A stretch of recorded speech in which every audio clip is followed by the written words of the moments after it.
Well, we are so honored to have you on today because, when I first saw the documentary title, I go, I know who that is. But what's great is now there's so many other people that can learn so many great things about such a fascinating life. When you go back and look at this, do you go, oh yeah, that's right, I did do that. It's always kind of awkward to have something done, about your life. So you wonder if it's going to come out the way you thought it was going to come out or not.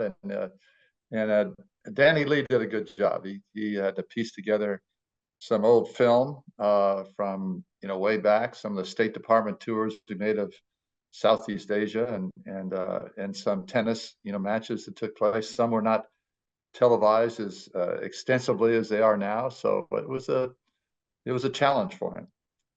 Hmm. Well, it's kind of hard to look at what you're doing while you're doing it sometimes, and then sometimes when you look back, you think, okay, well, I did do that, and there's so many great accomplishments in there. Do you feel like you look at it a whole lot differently now, sort of maybe some of it in the rearview mirror? Yeah, it is interesting when it's all kind of put together in 95 minutes. But it covers a lot of ground, and it's pretty accurate, I would say. So you never know what's Yeah. going to turn out. Yeah, I love that. Well, the thing is that people have been looking up to you for years and years in several different facets. But the thing is, you can always give inspiration to people. So, what kind of advice do you give to the kids that look at you, and or maybe in tennis, but maybe in fashion, or that want to do what you do? Well, I think that you have to find out what your passion is, Mhm. and then pursue it. And do the best you can in whatever area you're pursuing. And I've always said that God's given everybody a certain amount of talent, whatever it is, in different areas, and try to identify what that talent is, and then go after it. But there's a lot of different venues, areas you can go along the way. Hmm. Absolutely. I Well, think we have that, Dan. and that's, yeah, I think we got them. I think Danny's entering now, so we're good here. I believe he's coming on now. We'll see him in just a moment. Well, that's it's wonderful to be able to inspire, and you've been able to do that for years, and it's kind of one of great life's great honors, right? It is, and I've had a good chance to work with some kids in our academy and other things, and so it's been a great opportunity. When you're in a situation like this, to do something for other people and to make an impact. Hmm. Well, my co-host, you may be familiar with Drew Pearson, one of our great Dallas Cowboys, caught the Yeah. Hail Mary, went in the Hall of Fame. And he wanted me to make sure that I asked you your Hail Mary moment, which is that moment in your life or career where you just had to go for it and it worked out for you. What do you suppose that was for you? Uh, I guess there's two moments. One was really, Wimbledon, winning that Mhm. last point. I lost the last point the year before in a very close match, and I had to hit a big serve on an important point there in the fifth set, and I was able to make that. The other challenge was Another big challenge was playing Davis Cup in Romania, in Bucharest, where we're playing against the Stasi and Tiriac, who were kind of villains, and to a certain extent, and certainly, obviously, when we're playing against them, they were the opposition, but they were tough to play against for many reasons. And Mhm. we had very tight security during that time, and they had some. It was just after the Munich Olympics, in which Israeli athletes had been killed, and we had a couple of Jewish members of our team. So everything was really tense that whole time.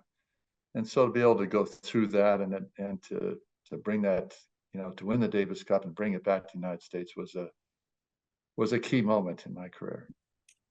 Yeah, well, because I think a lot of people don't think about those situations that are going on in your head definitely affect your game. It doesn't matter how skilled you are; you can get in your head depending on what's going on in your own life or the world around you, right?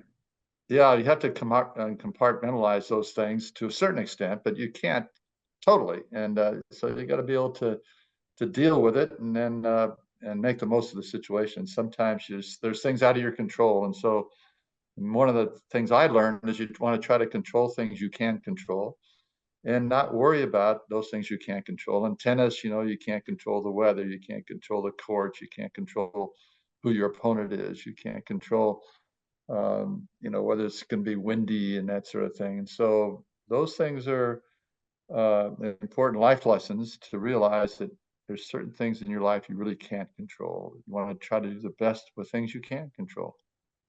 Yeah, that's well said. We talk about that a lot on the show, the success mindset that you have to have, whether you're feeling it or not. And sometimes you just have to get out. Is there something that you do tell yourself that kind of has always kept you on the right path? Is there a mantra or phrase or something like that? Well, I just keep realizing that God has a plan for my life, Yeah. and that's really there, and whatever is going to happen is going to happen. So I just try to prepare as well as I possibly can, whatever I do, and then again, it's sort of out of your control what might take place. Yeah. And what do you hope that people will take away from this? Because there's so many levels to this documentary, and it's such a fascinating life, and it's amazing in such a short amount of time that's covered. But I think depending on what you've been through in your life at different times, you might get something different out of it. I think that one of the things is that you respect what other people are doing, you respect who they are and where they're coming from, and try to, understand the other person's, point of view, without giving up your own, moral compass. And it's a difficult balance sometimes to really be open to someone's point of view and realize that we're all pretty much the same, and we're all looking to have a happy life, a meaningful life, um, and that's going to go different ways with different people. What is it that makes you happy, truly happy? Well, one word that I don't think is, you know, uh, I don't see it anywhere written that you have to retire. Yeah. And so, as you get older, hopefully you'll understand, where you can be of service to other people.